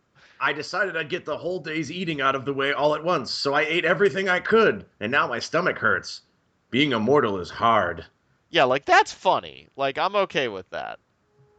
So I don't know. I think that Diablo works better when it's creepy. And I do think that they've lost a little bit of the creepy side. Like as I'm fighting the butcher right now, he's not nearly as intimidating as the old butcher from original Diablo, who was just this guy wearing an apron, and when you opened up the door, what did he say? Ah, fresh meat. And that terrified me. I screamed like a little girl. I was so scared.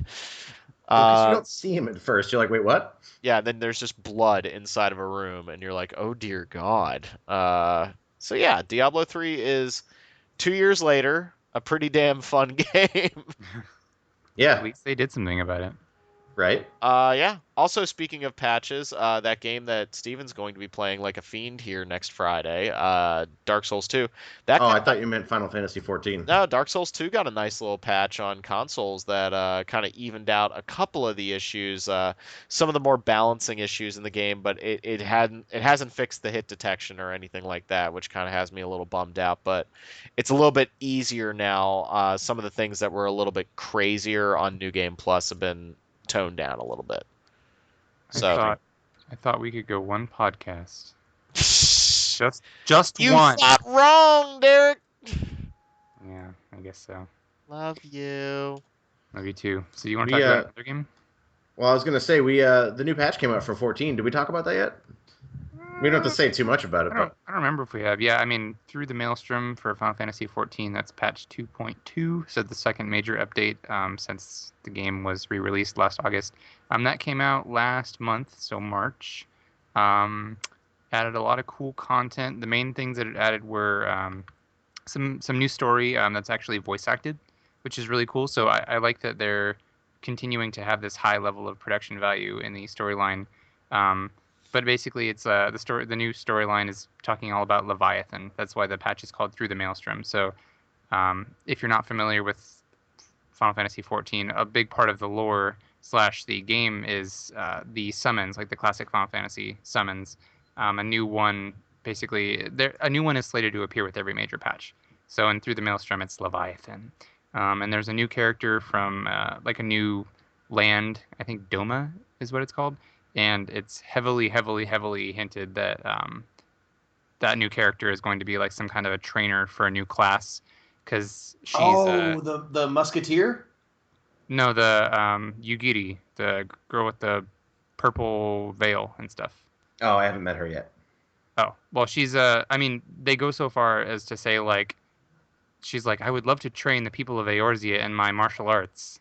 And Oh man, she dual wields katanas and stuff. So they've been talking about adding a roguish class anyway to the game. So that's cool. But basically, yeah, like they added a fight against Leviathan, which is super cool.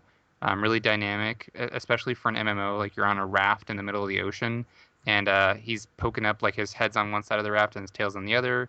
And he throws you around, and your character actually like falls. They can fall overboard and die. Um, it's just super cool fight. They added that. They added a fight with Gilgamesh. and the event is called the Battle on the Big Bridge, Yeah, and and they have a it's on a remix of the big song bridge. and everything. It's so cool. It's kind of easy, but like it's just there for It's fun it's side story. it's kind of hilarious too. Like he turns you into a green chicken Yeah. All right, for no, reasons. he turns you into a frog, and then he has all these Oh, chickens right, that right, try to right. eat you. It's really it's really goofy. Yeah, that's right. Um, Aside from that, what else did they add? They added They added the lost city of Amdapor, which, and I know you hate this. It really is. It feels like something out of a Dark Souls game. Like I actually heard Derek get mad.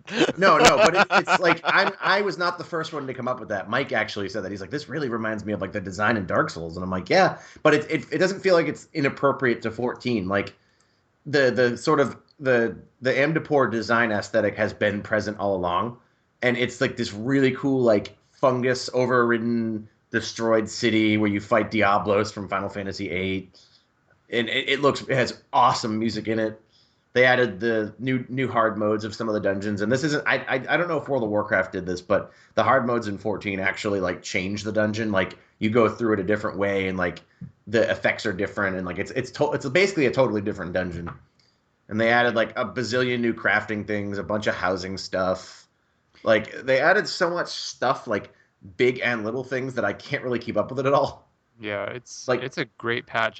I am continually impressed by everything that Yoshida and his team are doing for FF14. Like if they, I mean, at some point in the distant future, I'm sure the updates will scale down. But for now, it's like, holy crap! Every time they do a patch, and by every time I mean all two times so far, it has been like massively game changing.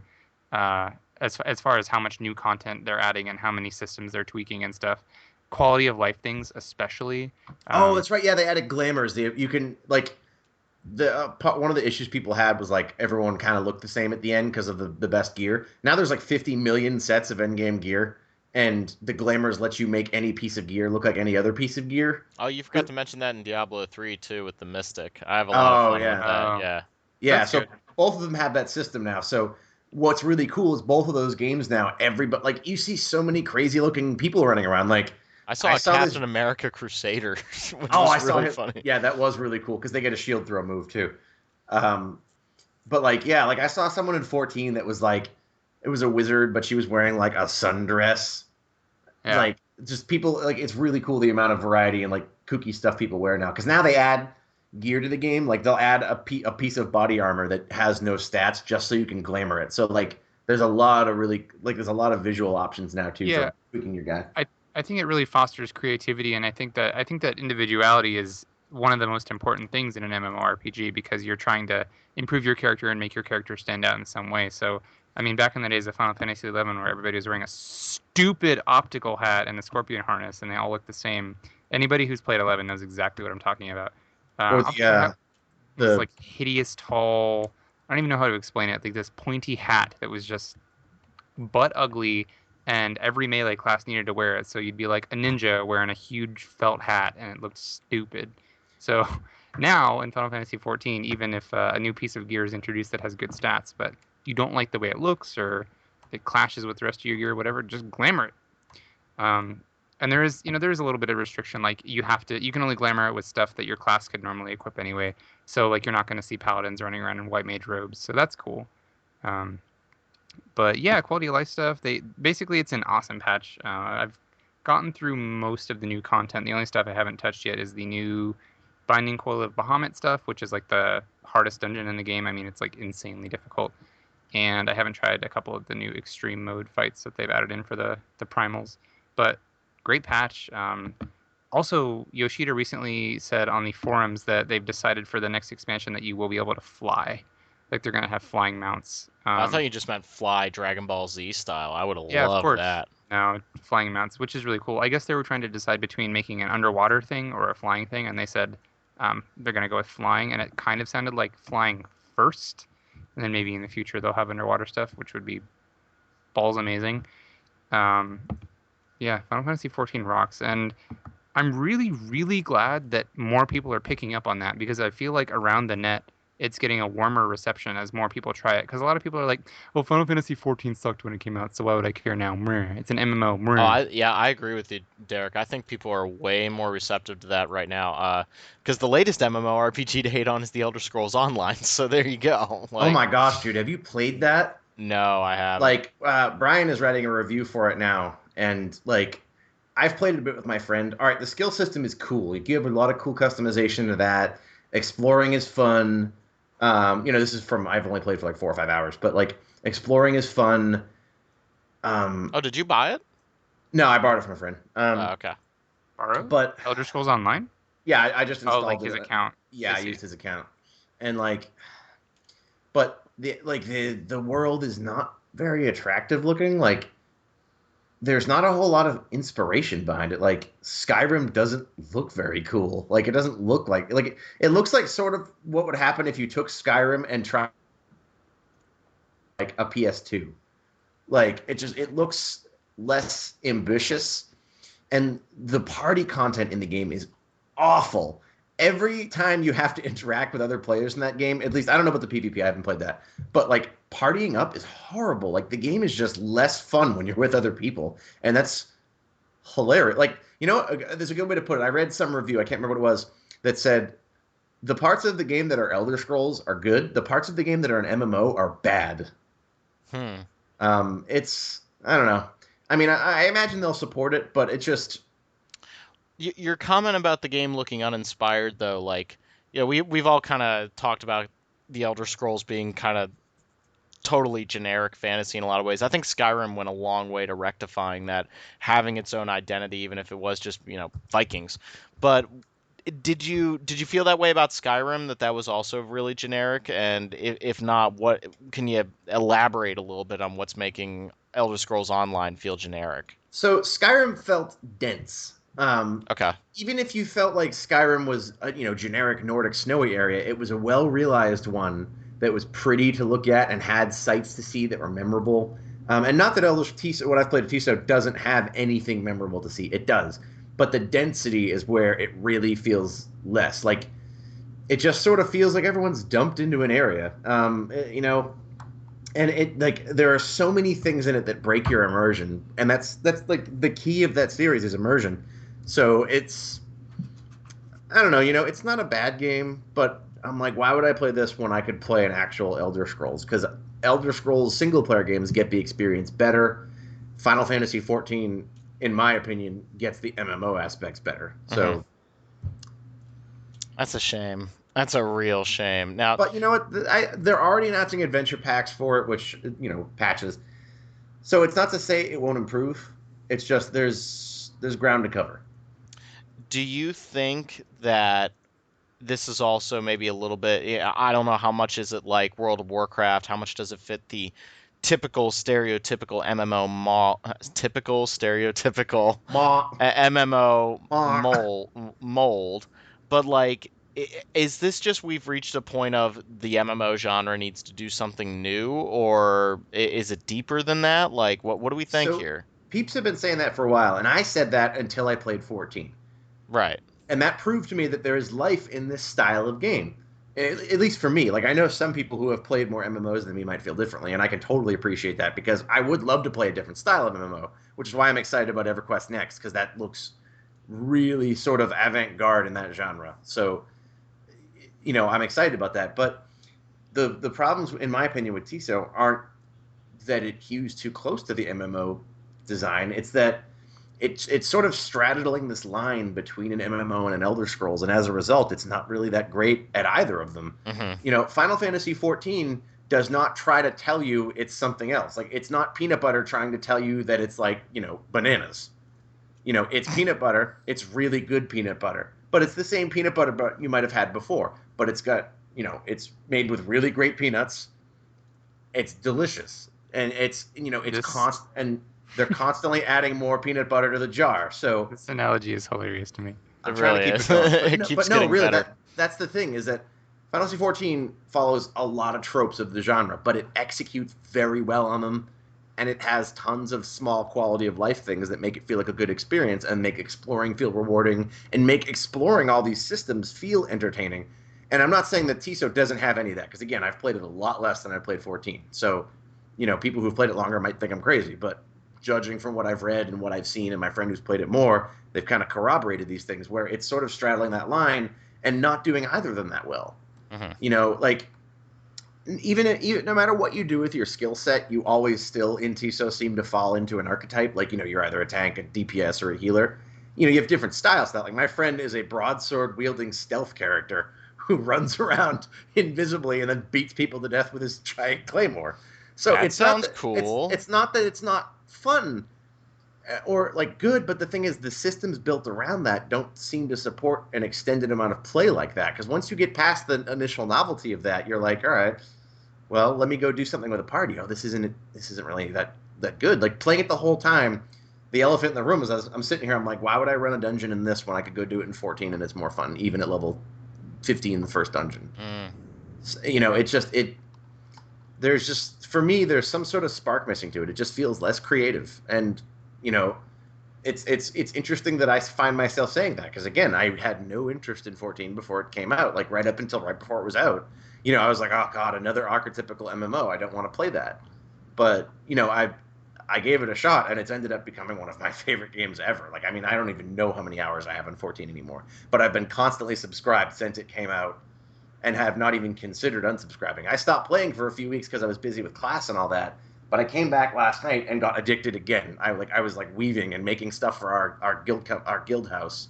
I Just made when I thought I was out, they no, pulled me exactly. back in. That's exactly how it was. And I was Which like, is all right, awesome, cool. by the way. I have to make a Tonberry. Thank you. I have to make a Tonberry rug and a couch, and we have a hot tub, and I made an I awning. cannot understate how cool it is to have a guild house in an MMO. Like that is something that I always dreamed of in FF11 because you had your little Mog house, but having an entire huge house that you can share with your grand company or your free company, and like decorate with your stuff is so freaking cool. We just hang out there. We and like Steven said, we really do have hot tub parties.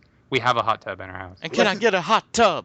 that's like the social aspect of the game is so great. And not to say this couldn't be replicated in TISO because I think that is going to have or will have or does have housing, but the social aspect of 14 is so accommodating. Like, there are so many times where there's like 10 people on in our guild and we're all just sort of like some people are doing dungeons and they're in the general chat and me and Liz and Mike are like crafting and running around the world getting the crafting supplies we need. And then I'm like, oh, I need flax to make cotton for the weaver. So I'm going to go here and harvest flax. And then we're like hanging out in the guild house and like, moving pictures around and stuff. So the social aspects of the game are really done well. But I don't, we're not really talking about 14, but Did you guys feng shui all your stuff effectively?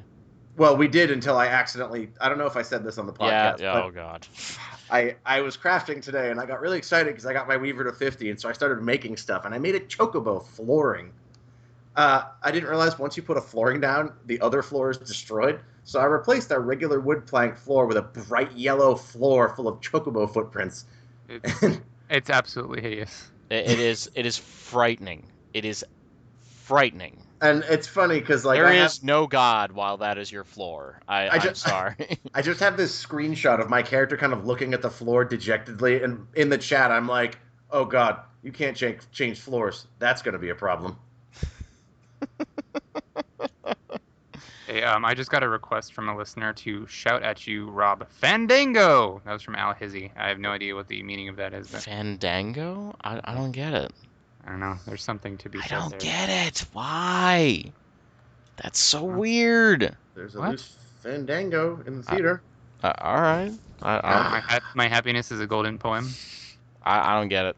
That's okay. I don't get a lot of things. All right. So speaking of games that are relevant today, since we're talking about 2-year-old games and we're talking about Persona more than anything else, how's that Final Fantasy X HD remix, guys? Oh It's man, real good. It's good. It's really good. You going Rain? Yeah. I think it took a long time, but I would say that they did a really good job with this remaster. It's more than just it's like Kingdom Hearts. I would actually say it's even more improved than Kingdom Hearts 1.5 remix, just in that they completely redid a lot of the assets, as I'm sure anybody who's listening probably knows. But That sound you hear right now is Steven saying nope. yeah, well, I said Kingdom Hearts, so of course he'll contest in Exactly. some way. So I think they did a really great job of retouching a lot of the assets. Some of the minor NPCs still look kind of ugly, like they have really flat textures, but I mean it's really colorful and sharp on the Vita, or on the PS3, on both. It looks great. The arranged soundtrack I personally love. I know some people were kind of complaining about it, but I've actually heard from several people who they were like, when I heard the music out of the game, I didn't like it so much, but once I heard it in the game, it worked for me. So I don't know if it's just some combination of the visuals and the music that does it better, but I think it's great. I got it for PS3 when it came out, and I had been playing other games and I was busy and stuff, so I hadn't really gotten around to it. And then it was on sale on Amazon for Vita recently, and I was like, what the hell? I'll just buy that too, and maybe I can make more progress while I'm out of the house or whatever. And I have played it like 5 times more on the go than I've played it in person, and I just really, I mean, it sucks that I had to buy it a second time, but I really like that, and I hope that's a trend that continues because it's so cool to be able to play a game on my big screen at home and then just take it with me somewhere. And I think that FF10 is pretty well suited to a portable format, especially because you can just put it into sleep mode or whatever. But it's the kind of game that it's a lot like Persona in that I actually enjoy that if I'm on the go and I don't want to do anything serious in the story, I can just sit down and be like, all right, I want to grind out a few sphere levels or whatever. Um, and FF10, has always been one of my favorite Final Fantasies. I like the characters. I like the world. Spear is a really pretty place, and I like the combat. I love the sphere grid. It's a big part of why I enjoyed like Monokemia. I don't know if you had ever tried that, Steven. I think you said you played Monokemia, right? yeah, I really It's liked it too. Actually, yeah. it's funny because my friend Ross played it um, on PS2, and I watched. And I was like, oh, cool! I heard that's coming out on PSP. I'll play it there. And the PSP It's version was horrible. terrible, so I Yeah, went and played it on the PlayStation. but Monokemia is cool because it kind of hawked the sphere grid, but I liked it. They let you have the sphere grid open from the very start now, don't they? Since Yeah, it's the international version. yeah, so they have the expert sphere grid now, which is it's just a different layout of the sphere grid, and everybody starts pretty close to the center, and they still have their own paths kind of, but their paths have a lot more branches, and you can basically from the start of the game be like, all right, I want Lulu to be a physical attacker because that's weird, and you can do that. You do have there's a little bit of restriction in that you need some key spheres to unlock some of the locks that are in place. But for the most part, you can very much just be like, yeah, I want to build this character differently, so that's what I'm going to do.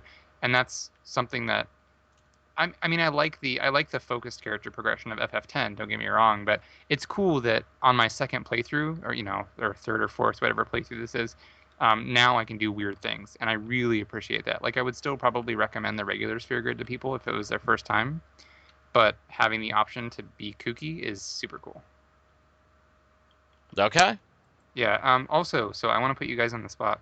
Uh-oh. Final Fantasy X is not my very favorite Final Fantasy, but it's up there.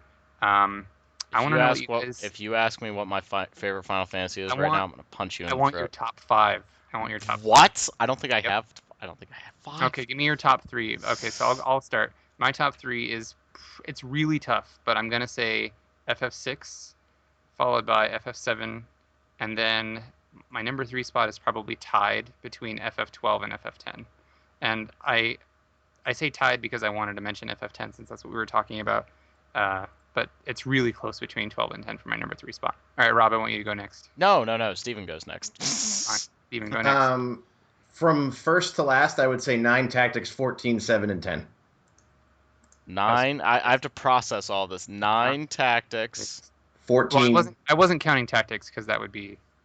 I just meant Oh, like. so we're talking only numbered ones, only Just- numbered games. No, and tactics then has to be included. It has to be. If we're talking numbered Final Fantasies only. Steven, can I just point out for a real quick second that you did not include 6 in your list?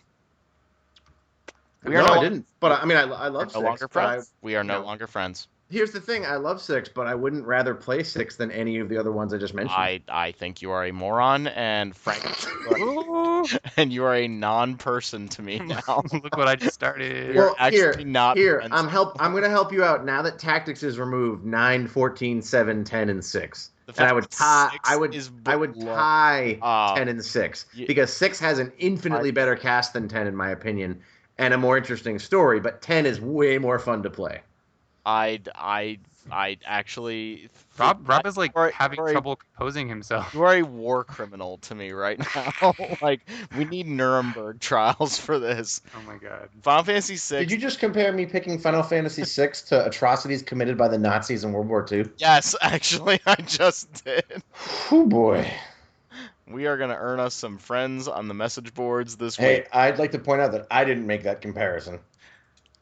Wow. Final Fantasy VI is like one of the greatest games ever made. The fact that you would put it... 6 is great. I'm not saying it's not. You shut your whore mouth. 6 is also... I'm so disappointed with you. 6 is also... 6 has a great cast, and it's awesome. And I would put it probably, actually, I would say, plot-wise and character-wise above 10.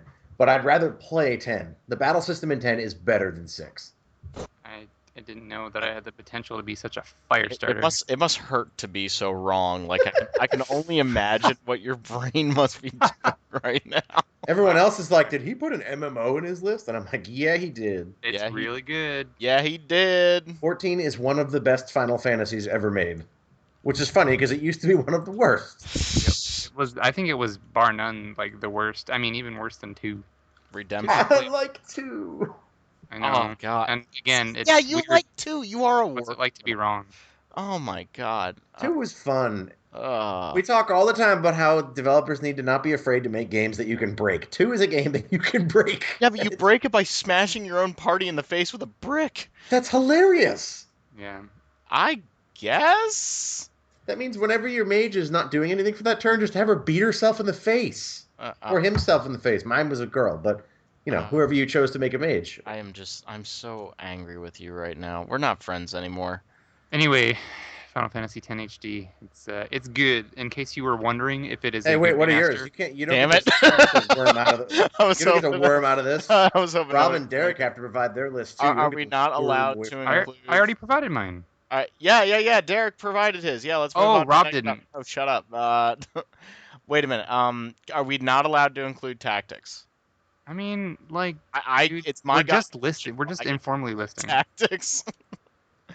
Sure, let's say include tactics and then provide a list that does not include tactics. No, that's not. No, that defeats the entire purpose of including tactics. If I include tactics, which I am choosing to do, 5 favorite fantasies: tactics, 6. Oh boy, 7. Even though I think it's actually absolutely bat crap crazy, but that's one of the reasons I love it. What does that break me up to? 3. And then I guess I'd have to go 9 and 10. Okay. And That's 10 fair. story, I think that it's become very very in vogue to crap on 10's story because of things like the Spoonie experiment, Noah Antwiler's series on Final Fantasy 10. That I story don't is rock stupid. I don't like that guy, man. I, I I think I'm he's I think he's gotten a little. I think he's gone over the edge on some things, but I do agree with him that Final Fantasy X's story makes absolutely no sense. Like If you it's if you kind I don't know, nitpick man. It's fantasy. if you nitpick an early 2000s JRPG, you're going to find plot holes. But if you accept it for what it actually is kind of an entertaining story. I don't know. I don't think it's a very good story, but that game I'm Well, playing. here's why I think it's interesting. Like, think of the thrust of the narrative in 10. It's so different from the other ones. Like, there's this monster that's like hunting you, and you're on this like religious Oh, no, pilgrimage. no, no, Like, no, no. The overall story I actually really like, and I love the fact that it ends on a downer. We actually talked on a previous show about how like the downer ending of Final Fantasy X is masterful, which makes Final Fantasy X-2 feel like just an absolute atrocity. It just negates everything that happened in 10 and that was so impactful and emotional. My problem is that the moment to moment stuff of like Yuna constantly getting captured and the dumb moves that they make really the overall crux of the story I like, but the details of the story I actually have a hard time with. Like there's some parts that just don't make any sense, but the overall idea of like sin and that part of the game I actually really like. If that makes sense. It's the details I don't like. no, I think that makes sense. Yeah, it's like when you don't like an episode of The Sopranos or something because like the characters do something stupid, but you still like The Sopranos, if that makes sense. I use The Sopranos because that's Well, to use something a little bit more recent, not that The I did want to Sopranos use is Game super of out of date. Thrones because you're a hipster and you don't like it. No, I was gonna say Breaking Bad because there are episodes of Breaking Bad where you're like, all right, that was dumb, but the overarching storyline and the arc of the characters is very compelling. Well, that's better than The Walking Dead, which is both very, very dumb and I have no interest in the characters now. Like, I love how the internet exploded, Legendary Ring. I love how the internet exploded over, like, a big thing happening between two characters and, like, oh my god, I can't believe they did that on television. Jackie and I just looked at each other like, did you get any emotional response out of that? Nope. Okay, I guess we're cold and dead inside. That's good to know. Summon a treasure goblin who picks up normal quality items for you. After picking Ah, the puzzle items, box. he drops a rare item with a chance for a legendary. It's the Wow. puzzle box. It's in. He's okay. I've never seen him drop anything good, but You're losing focus, man. I know. Focus, focus, focus. I'm sorry. We're talking about a game that is from when I was in 10th grade. What, FF10? Yeah, Yeah, it was a while ago. I was in I 10th. mean, no, I mean, I feel like I've said all I need to say about it. I mean, Final Fantasy X is Final Fantasy X. That's some tautology right there. We've played it. We know it's a good game, Yes, it is. and this is the thing that I wanted to drive home is this is a good update to it. So Yeah. I'm glad it exists at last. And now I just read that it sold like 200,000 copies in the U.S. So hopefully, I think that's pretty good. I don't know. I don't know what their expectations were, but I hope this paves the way for FF12 International Zodiac Job System HD because holy crap, that would be amazing portable. I want that so bad. It would be amazing, period. But yes, They I, I mean, this might be something for news, but they did just announce that they broke 2 million subscribers on 14 as well, yeah, it's Nice. pretty crazy. I mean, it's which no is joke how nuts. good it is, and the people are obviously proving that by by subscribing. So. They have five. They still regularly average 500,000 people playing like regularly per day. Wow. That's That such a good success story for them. Like, I'm so happy. They well, just Yoshida is an absolute genius. Like Naoki Yoshida is the man. is he making Final Fantasy 15? He should be. He's not though. Yeah, I think that's we I want to see him involved in a future title, like a future mainline title. Absolutely. I mean, he's going to be pretty busy running this because I think he said he has like a 10-year roadmap for this. So there's a lot of stuff planned for 14, but I would still love to see him involved in some way in another mainline title because I just think he absolutely gets what makes games good. Like he's very much a player first and a dev second, and I think that shows in his gameplay or like in his development style. I just love what he does. He's so good. nice, nice. What happens if you meet him at E3? Are you just gonna lose it? It's Squeal. I saw him he was at last E3 year. last year. Yeah, I mean, I didn't get to talk to him, but he was there. I I th- briefly talked to one of the I forget who it is. But I say briefly, I mean like we exchanged a sentence each. I think Foxconn, he's one of the other devs. Um, but I would love to meet Yoshida. I mean, my Japanese isn't good enough yet, but I'd be like, yo, what up? Your stuff is hella sugoi. We I should wouldn't ask if say we that. can talk to him. Hella Sugo. Really awesome. I wouldn't say that Sugoi. because yeah, that would be awful.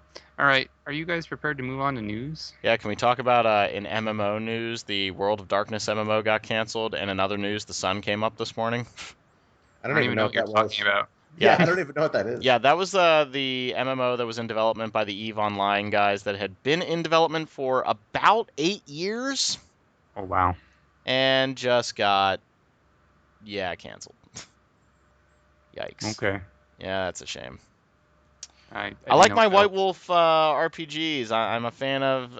Anytime I get to talk about Vampire the Masquerade Bloodlines is a good day on the podcast, and just really frustrates me that they haven't been able to do anything with that property. And you know, damn, I'm sorry, it Rob. just bums me out. It just bums me out. Like, you know, I think they released some screenshots, and I think that they were trying to do some interesting stuff. But man, that market is just so volatile right now. Like, how long before the Elder Scrolls Online is free to play? Like, Yeah, I seriously. feel like I honestly feel like 14 is going to be dominating the MMO scene for a while. I mean, it appeals to the more like the Japanese gaming fan, but it has a lot of really awesome modern conveniences and wide stream appeal, mainstream appeal slash wide appeal as well.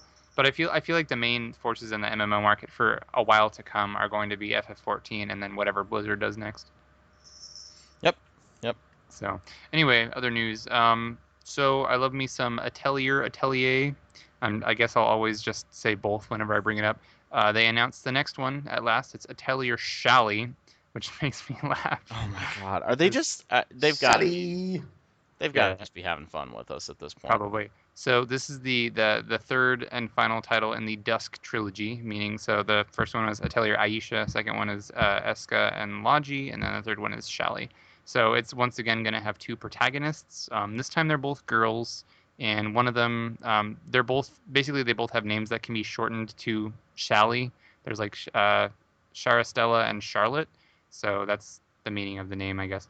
Um, One of them has a more serious story. The other one's a little bit more lighthearted, a la typical Atelier. And for the first time in the series, it has a 3D maneuverable camera.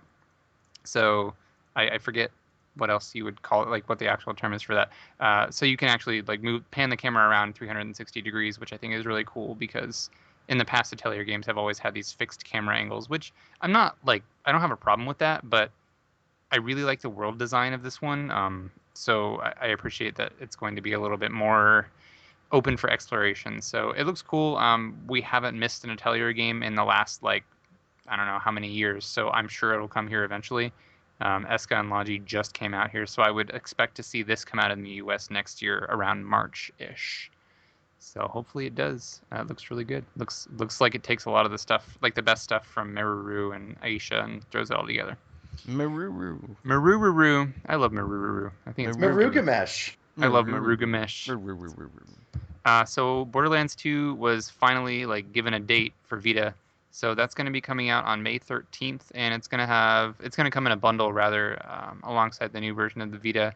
And the Vita version comes with the DLC pack. So it comes with Captain Scarlet, Mr. Torg's Campaign of Carnage, the Psycho and the Necromancer classes, and like a couple other item packs. I think, Steven, you and I got to give that another try, I think, at some point, because that is a game you're supposed to play with people. So, It's a wonderful game. They just finally released the final DLC pack for it because they've been doing these things called Headhunter packs, which are like sort of smaller DLCs that are really neat. They each add like one or two areas and some new bosses, but like that's a game that has been supported like crazy. yeah. I really want to try the Psycho class. Do you think I would like him? I loved the Necromancer. They're pretty funny. Like the Psycho is a really bizarre class, but he's pretty fun. Like, what makes him so bizarre? I forget. Well, he gets a He's a move called psycho. Blood Rage, where his vision gets worse and worse as he runs around because he gets covered in blood because his melee attack is him slicing people to death, and he gets like obscenely strong doing it. Okay. I like that. I loved the Necromancer. I just felt like the Necromancer was what that game needed, like an interesting character class that played so fundamentally different. Yeah, the Psycho is very different from the other kinds of class. Like you still use guns and all, but like he gets like a stick of dynamite. Like he gets not to go too much detail, but he gets a lot of moves that play with his down state. Like if you get knocked out by an enemy, like Hmm. he like rather than swinging a sword, he gets sticks of dynamite that blow up, or like he gets a move where he can 1,000% damage or something, and if you kill somebody with it, you get revived. Nice. I Yeah, was that's just some playing like that the other day with my buddy Greg, so maybe I'll get to that stuff eventually, or maybe not. Whatever.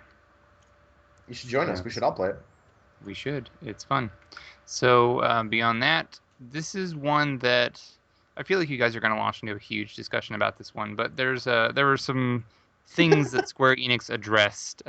This was probably like a week and a half ago. So basically, Square Enix kind of uh, said that no, Final Fantasy X-3 is not in development. Um, or Yoshinori Kitase at least said that. So they said that they didn't rule out the existence of a 10.3 in the future, but it's not going to be happening anytime soon, if ever. Because the radio drama thing in Final Fantasy X HD sort of hints at the existence of a 10.3, but I guess for now, they're not going to be doing anything like that. So they also said that development of Final Fantasy 15 and Kingdom Hearts 3 are flowing smoothly, and we should be expecting some new details about them soon. I think that means that we'll probably get new trailers at E3, at least. I hope. I would expect to see a trailer at E3 for 15, and possibly like we're going to announce the release date at Tokyo Game Show.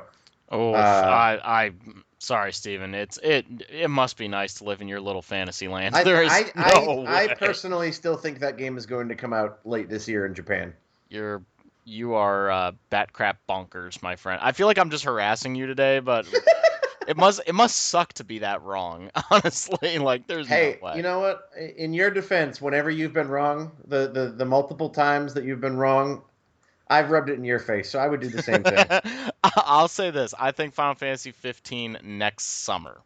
I think next I summer. also don't think that's unreasonable. Like, Yeah. I think it's possible we could see it late this year in Japan, but I also could easily see it being, sometime next year too. Legendary ring. Okay. Rob. All right. So also, Focus. oh, and then another little tidbit was that Mitsunori Takahashi said that he definitely wants to make a new Dissidia title, and that makes me Yes. gleeful because I love Dissidia forever. Ah, And I so guess good. we actually covered the second one because it had a lot of RPG elements. Man, I love me some Dissidia. Oh, we I should really play want it. that. So yeah, we should. Well, it's kind of a pain, but yeah, we should. Play it at E3. What, new Dissidia? If it Dissidia, exists? Dissidia Oh, like if I Duo. bring mine? Okay, I see. duodecimal system. I Well, got you. I mean, I have mine The on Dewey Vita, so Decimal System. Dissidia, the Dewey Decimals. Yep. So Aniplex is bringing the Persona 3 movie out here in North America, which is really cool, except it costs $60 for What? some reason. Yeah, Yikes. for a subtitled Blu-ray of the first Persona 3 movie. There's going to be a regular edition for $60 or a collector's edition for 80, and the collectors will have like a soundtrack CD, cover art, deluxe booklet, stickers, and art cards. Isn't it only half of the first half of the Yeah, movie? and I think I want to say I thought they were making three. I don't know if it's two or three Persona 3 movies, but it's coming out in July, I think. Yeah, because the second movie is coming out in Japan like right after that. So, Color me a very skeptical person that they are charging that much money for right? Like I really not want an to entire film. I want to see it, but well, I mean it's an entire film. They just split it into two parts to do the story justice, which I'm fine with. It doesn't feel like Okay. it doesn't feel like a milking to me. They actually just wanted to focus on like the first arc, I guess, and then I move really on need to to beat that game. yeah, you should. It's Persona really good. 3? Yeah.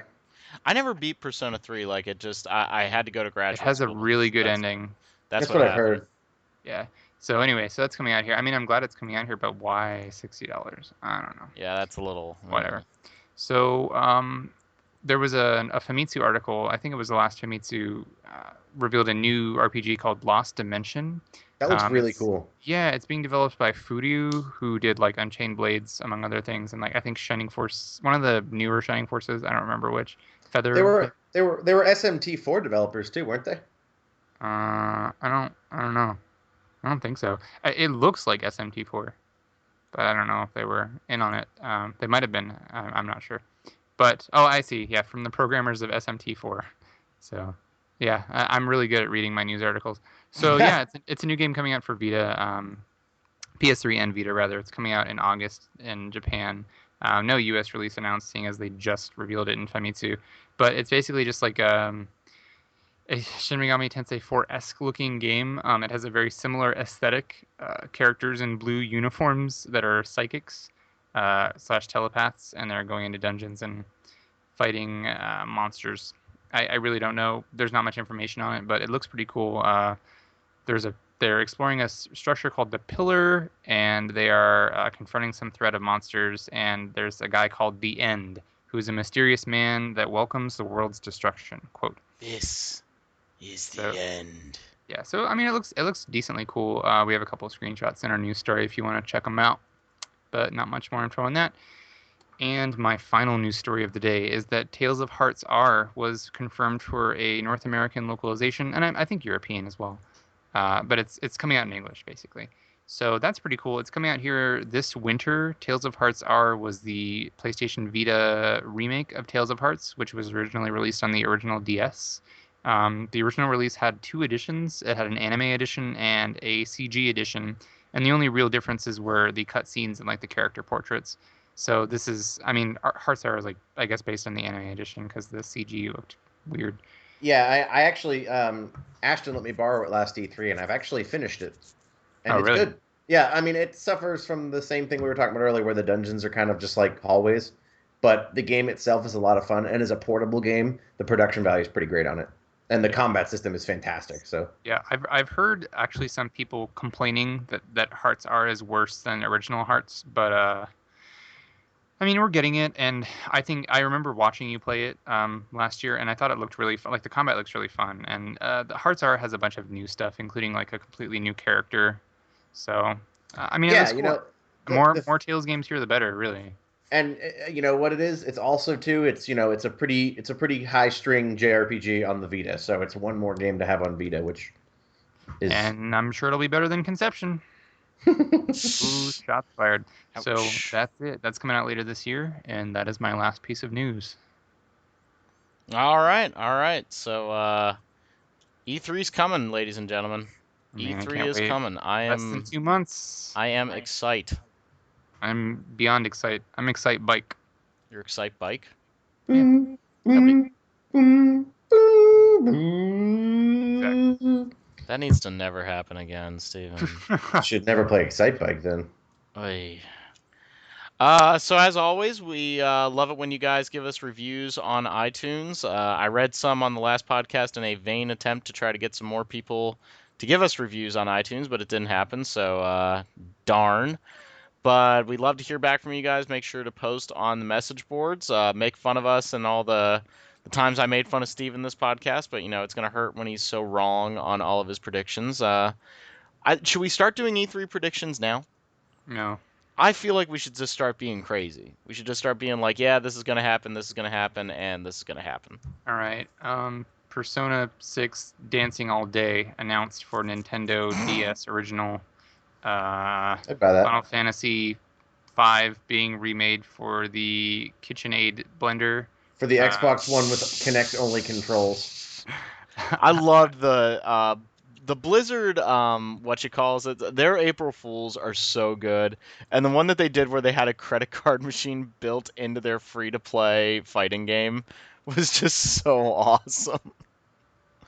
That was really good. I like that. I like it. And they had all the like the B team heroes, including like Jim Raynor's dead wife.